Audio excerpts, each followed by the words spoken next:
दोस्तों नमस्कार, स्वागत है आपके अपने YouTube चैनल एग्जाम वाणी पर। और एग्जाम वाणी के इस YouTube चैनल पर आज हम प्राचीन भारत का अध्ययन शुरू करेंगे। दोस्तों, प्राचीन भारत के इतिहास को समझने के लिए हमें सबसे पहले प्राचीन भारतीय इतिहास के उन स्रोतों को समझना होगा जिससे प्राचीन भारत का इतिहास थोड़ा समझना आसान हो जाता है, जिसमें प्रमुख है प्राचीन साहित्य एवं ग्रंथ। दोस्तों, प्राचीन साहित्य में हमारे पास प्रमुख है धार्मिक साहित्य एवं गैर धार्मिक साहित्य।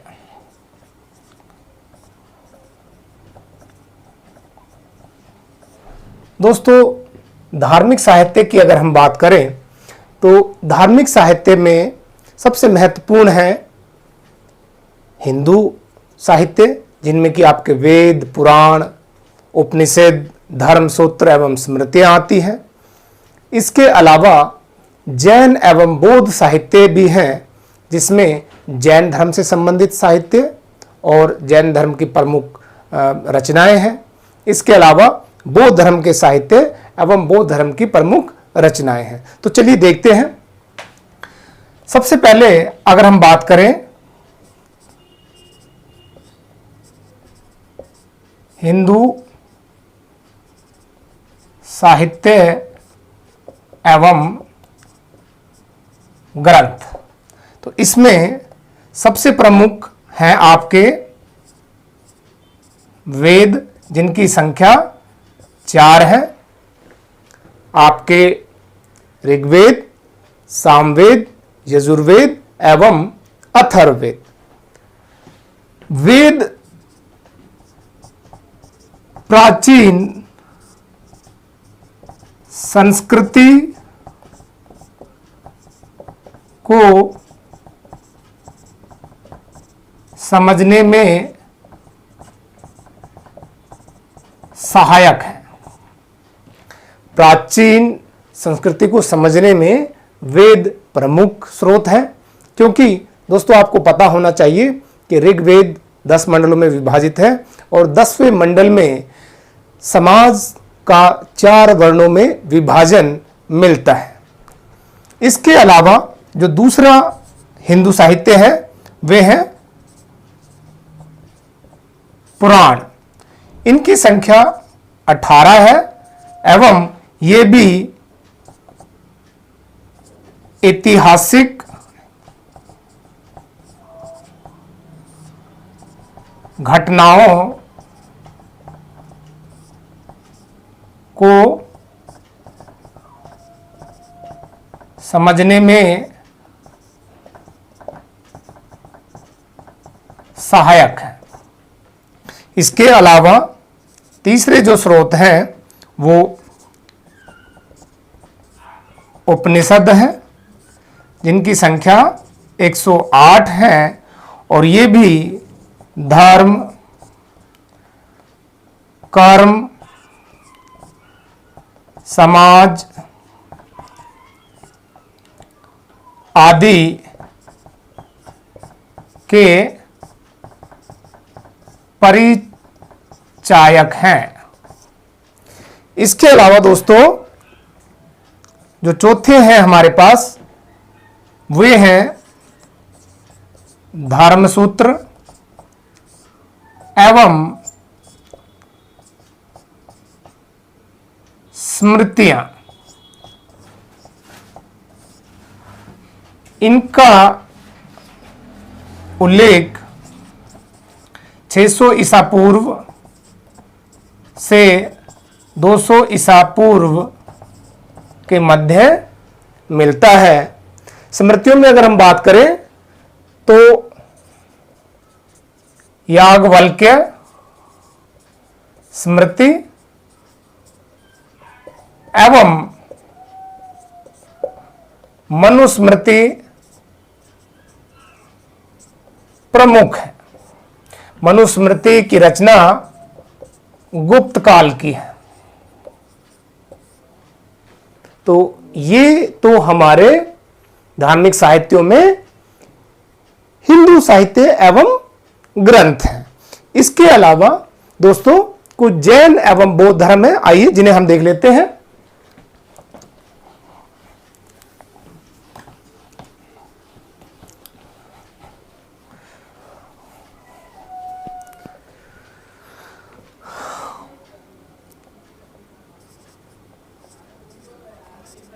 जैन ग्रंथ एवं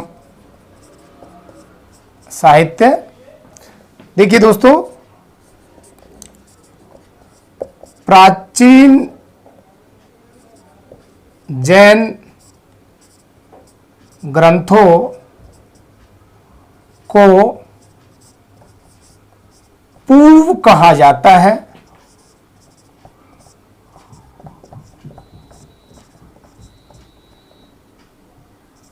इनकी संख्या 14 है। जो सबसे पहले के जो जैन ग्रंथ हैं, जो प्राचीन जैन ग्रंथ हैं, उन्हें हम पूर्व कहते हैं और इनकी संख्या 14 है। इसके अलावा इसके बाद के जैन ग्रंथों को आगम ग्रंथ कहते हैं। ये आगम ग्रंथ 2 भागों में बटे हुए हैं, जिसमें अंग है एवं उपांग है। अंगों की संख्या भी 12 है और उपांगों की संख्या भी 12 है। यानी प्राचीन जैन ग्रंथों पूर्व के बाद आगमों का लेखन हुआ, जिसमें 12 अंग और 12 उपंग भी है। इसके अलावा 10 परिकीर्ण भी हैं, जिन्हें आगे हम जब जैन और बौद्ध धर्म के अध्ययन करेंगे तो उस समय वहां पर उनको हम समझेंगे। इसके अलावा जैन धर्म का एक प्रमुख ग्रंथ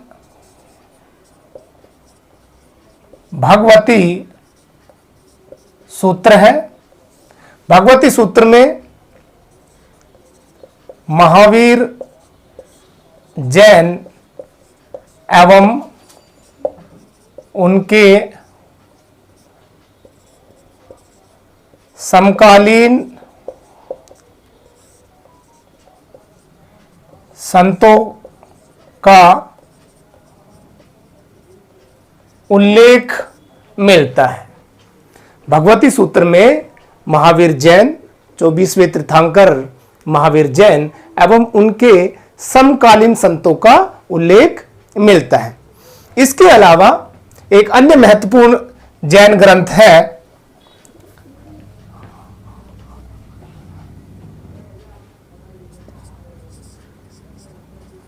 कल्प सूत्र।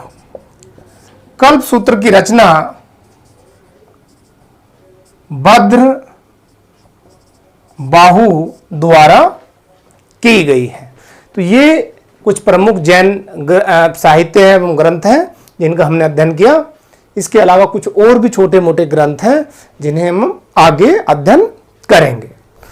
अब आइए बात करते हैं बौद्ध ग्रंथों की एवं साहित्य की।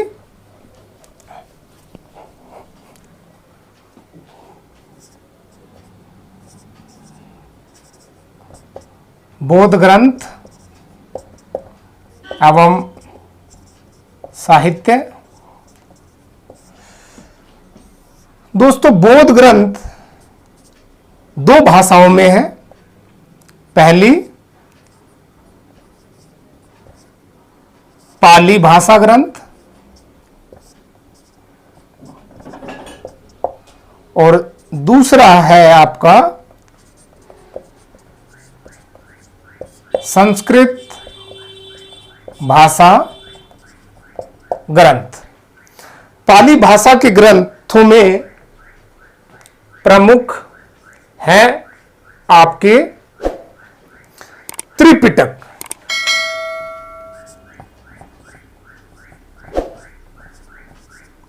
त्रिपिटक, इनकी संख्या 3 है।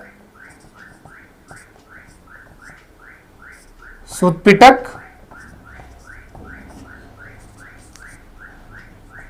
विनय पिटक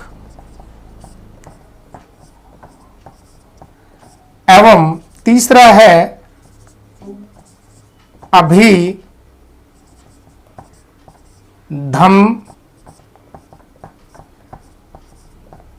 पिटक।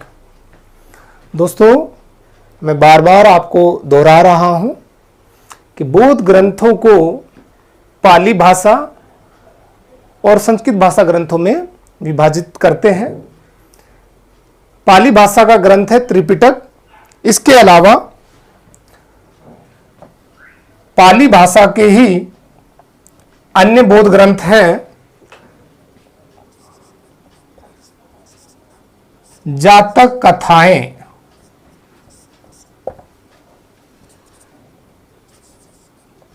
भगवान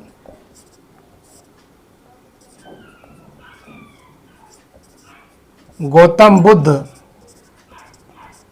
के पूर्व जन्म से संबंधित इनकी संख्या 549 है। जातक कथाएं भी पाली भाषा का ग्रंथ है।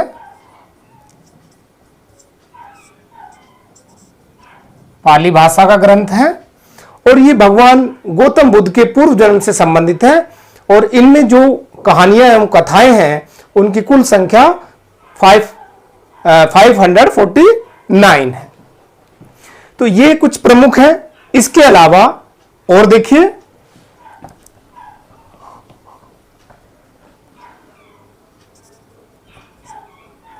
दीपवंश एवं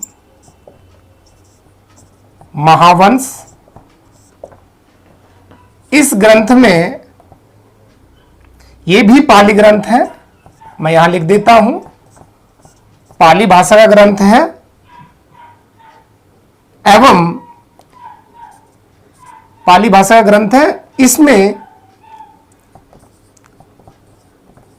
श्रीलंका के इतिहास की जानकारी प्राप्त होती है।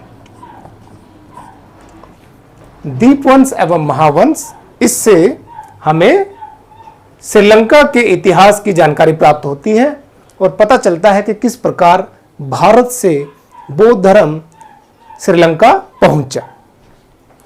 इसके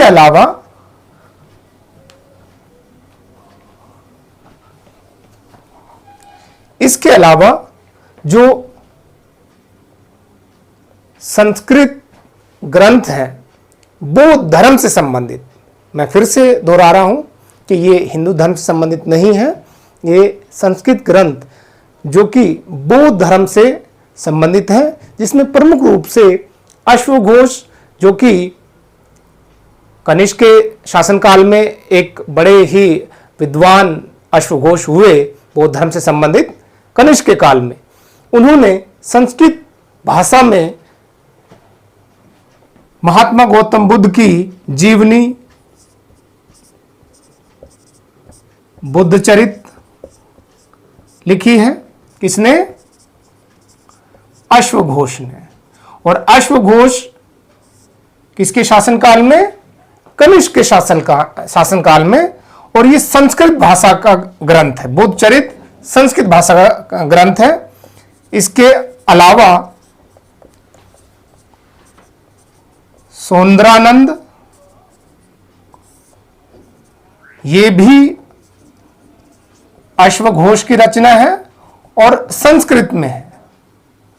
अश्वघोष की रचना है एवं संस्कृत में है। इसके अलावा वज्रसूची, ये भी अश्वघोष की रचना है और संस्कृत में है। इसके अलावा सारीपुत्र प्रकरण,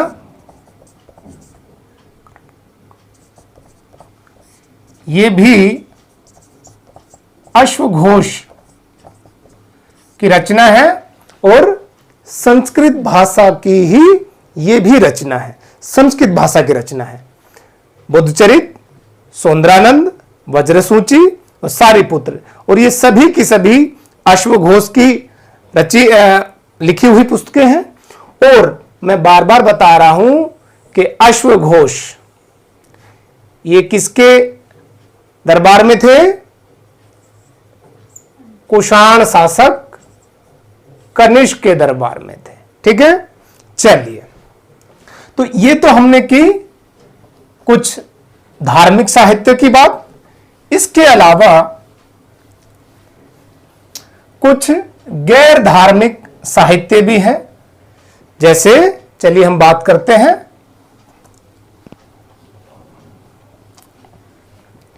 अगर हम बात करें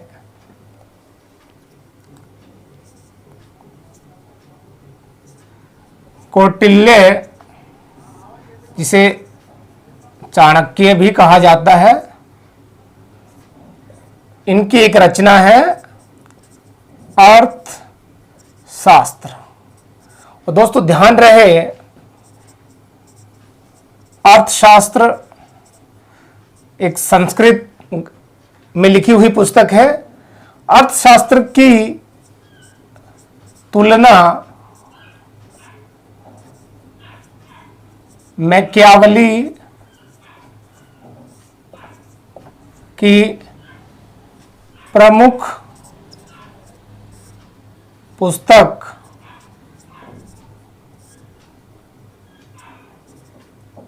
दी प्रिंस से की गई है। ये कौटिल्य की या चाणक्य की पुस्तक अर्थशास्त्र। अर्थशास्त्र मुख्य रूप से राजनीति एवं शासन से संबंधित ग्रंथ है। अर्थशास्त्र राजनीति एवं शासन से संबंधित ग्रंथ है। इसके अलावा विशाख दत्त की मुद्रा राक्षस। दोस्तों विशाख दत्त का एक बहुत ही प्रमुख नाटक है मुद्रा राक्षस, जो कि मौर्यों से संबंधित है।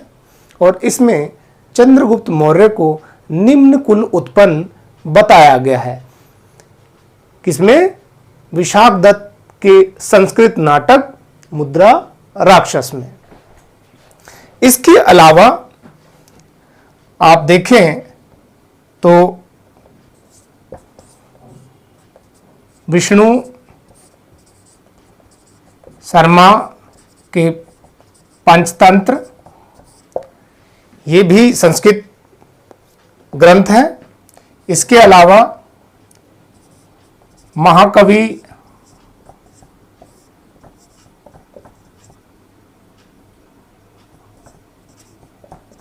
कालिदास, इनकी रचनाएं जैसे मालविकाग्नि मित्रम,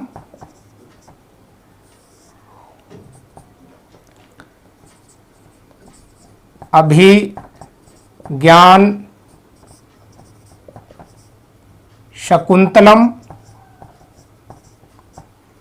दोस्तों एक बात का ध्यान रहे कि जो अभिज्ञान शकुंतलम है, इसे विलियम जोन्स द्वारा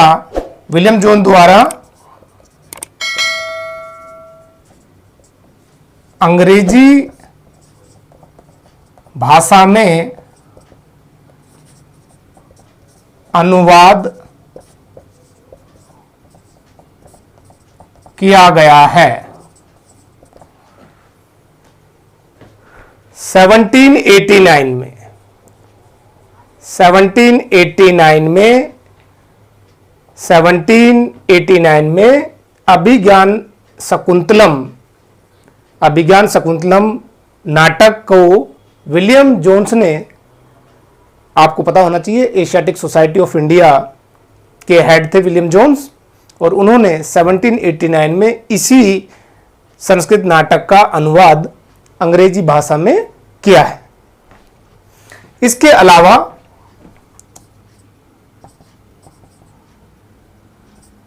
रघुवंश, जिसमें भगवान श्री राम और उनके पूर्वजों का उल्लेख मिलता है। इसके अलावा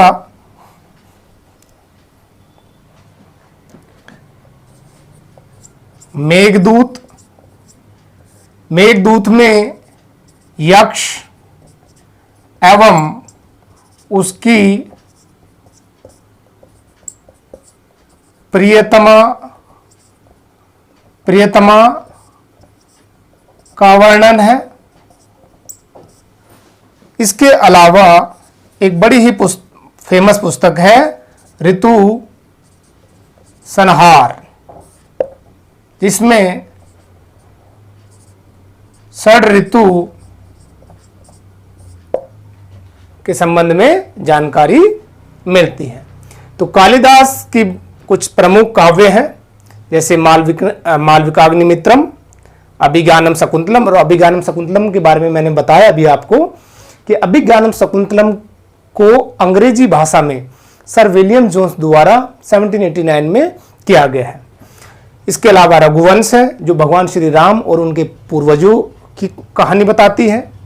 मेघदूत, जिसमें यक्ष एवं उसकी प्रेतमा का वर्णन है।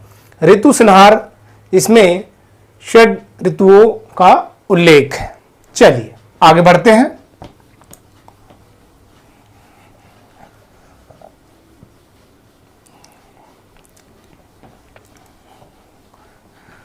इसके अलावा इन भारतीय साहित्यों के अलावा मित्रों, दोस्तों, कुछ विदेशी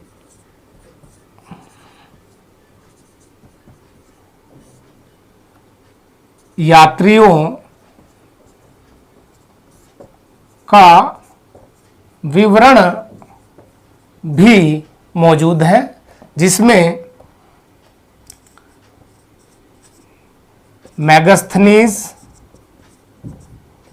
मैगस्थनीज की पुस्तक इंडिका है। इसके अलावा चीनी यात्री फाहियान की पुस्तक फाकोकी है। चीनी यात्री वेन सांग की पुस्तक सुकोकी है। इसके अलावा हेरोडोट्स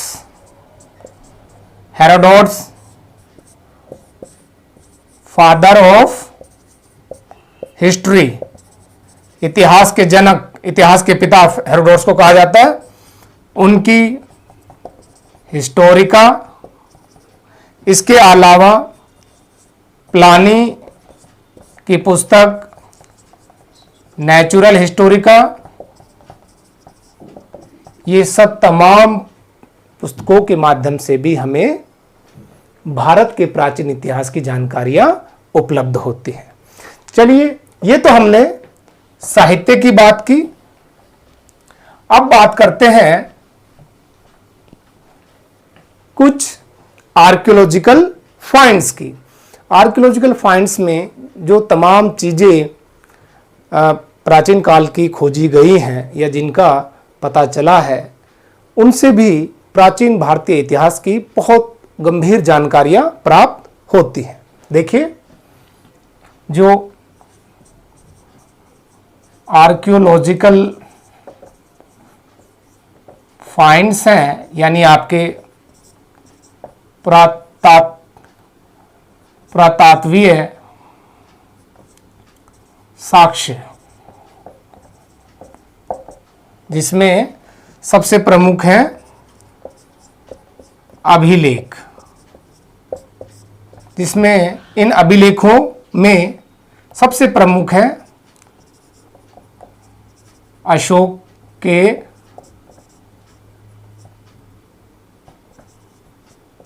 स्तंभलेख और गुहालेख। स्तंभ लेखों की संख्या 14 है। अपने इन 14 स्तंभ लेखों में, यानी जो 14 पिलर इंस्क्रिप्शन ऑफ अशोका है, इनमें अशोक के द्वारा किए गए विकास कार्यों, धार्मिक कार्यों, राजनीतिक आर्थिक कार्यों का उल्लेख मिलता है। इससे पता चलता है कि कलिंग ने किस प्रकार,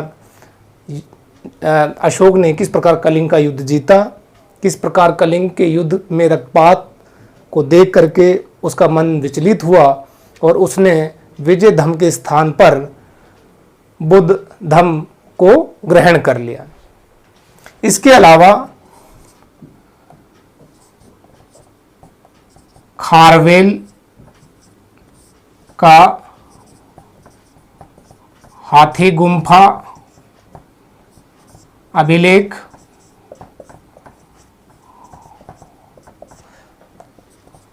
गुप्त शासक समुद्रगुप्त का इलाहाबाद प्रशस्ति अभिलेख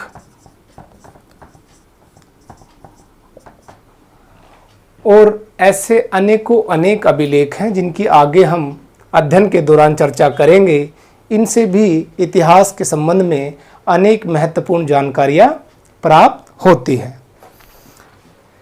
इन अभिलेखों को अंग्रेजी में इंस्क्रिप्शंस कहा जाता है और इंस्क्रिप्शंस के अध्ययन को एपिग्राफी कहा जाता है। यह भी एक बड़ा इंपॉर्टेंट क्वेश्चन हो जाता है। चलिए इसके बाद देखते हैं कि प्राचीन काल के कुछ सिक्के, मोहरे इत्यादि भी प्राप्त हुई हैं, जिनसे भी प्राचीन काल को समझने में बहुत सहायता मिलती है। देखें, जैसे कि अगर हम कॉइन्स यानी सिक्कों की बात करें,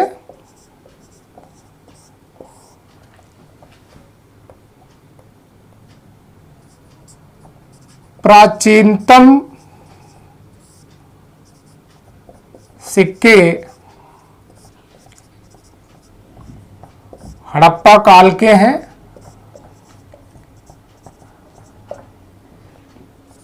इन्हें आहूत सिक्के कहा जाता है। दोस्तों, प्राचीन काल में सिक्के बनाने की तकनीक भारतीयों के पास नहीं थी, इसीलिए वो क्या करते थे कि किसी धातु को कूट करके सिक्के बना ले जाते थे। ये किसी निश्चित आकार में नहीं होते थे, यानी इनका आकार निश्चित नहीं होता था, ये किसी प्रॉपर शेप में नहीं होते थे। बस किसी भी धातु को पीट करके, कूट करके आकार दे दिया जाता था और उनका प्रचलन शुरू कर दिया जाता था। तो ऐसे आहूत सिक्के हड़प्पा कालीन के प्राप्त हुए। आहूत सिक्कों को अंग्रेजी में पंच्ड मार्क्स कॉइन भी कहते हैं, या इन्हें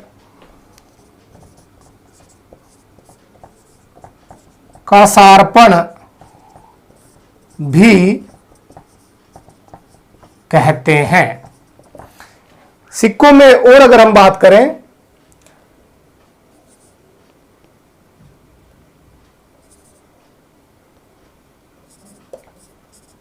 हिंद यूनानी शासकों द्वारा भारत में पहली बार लिखित स्वर्ण मुद्राएं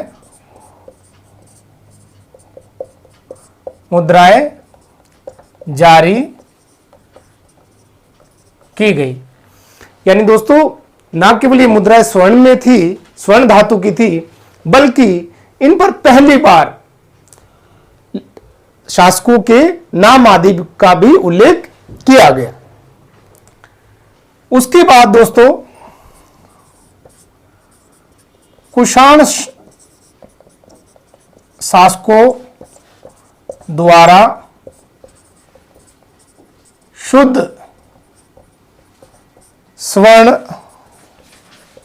मुद्राएं जारी की गई।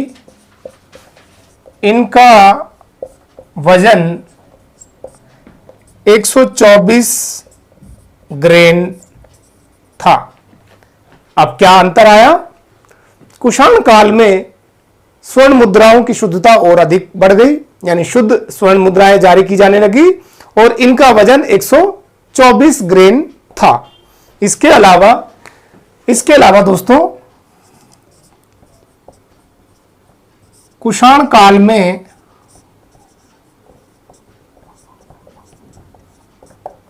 तांबे की मुद्राएं भी बहुत अधिक संख्या में जारी की गई। इसके अलावा देखो दोस्तों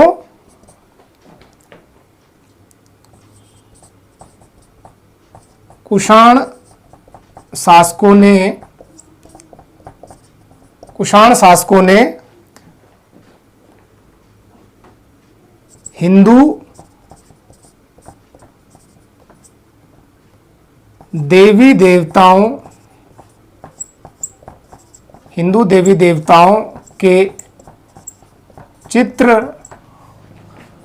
आदि भी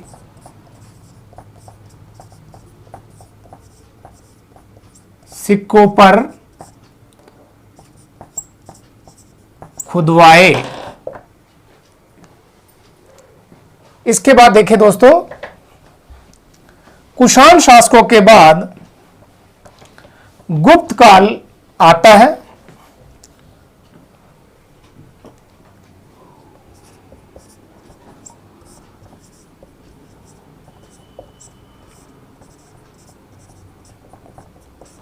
गुप्तकालीन जो मुद्राएं हैं उसमें देखिए गुप्त शासकों द्वारा अधिक मात्रा में स्वर्ण मुद्राएं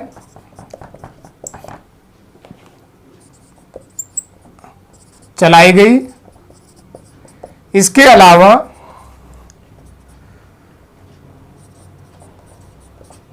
समुद्रगुप्त के सिक्कों पर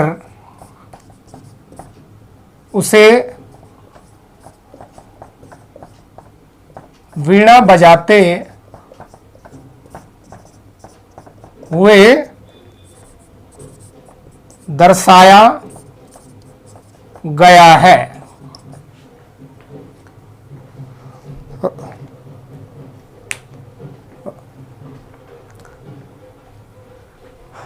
गुप्तकालीन मुद्राओं पे गुप्त शासकों द्वारा अधिक मात्रा में स्वर्ण मुद्राएं चलाई गई। समुद्रगुप्त के सिक्कों पर उसे वीणा बजाते हुए भी दर्शाया गया है। तो ये हमारे पास कुछ आर्कियोलॉजिकल फाइंड्स है, पुरातात्विक साक्ष्य हैं जो हमें हमारे इतिहास को समझने में सहायता करते हैं। दोस्तों इसके बाद की क्लास हम अगले वीडियो में देंगे। अभी तक के लिए धन्यवाद। हमारे चैनल को सब्सक्राइब करें, शेयर करें और बेल आइकॉन दबाना ना भूलें, जिससे आपको लेटेस्ट अपडेट मिलती रहे। धन्यवाद।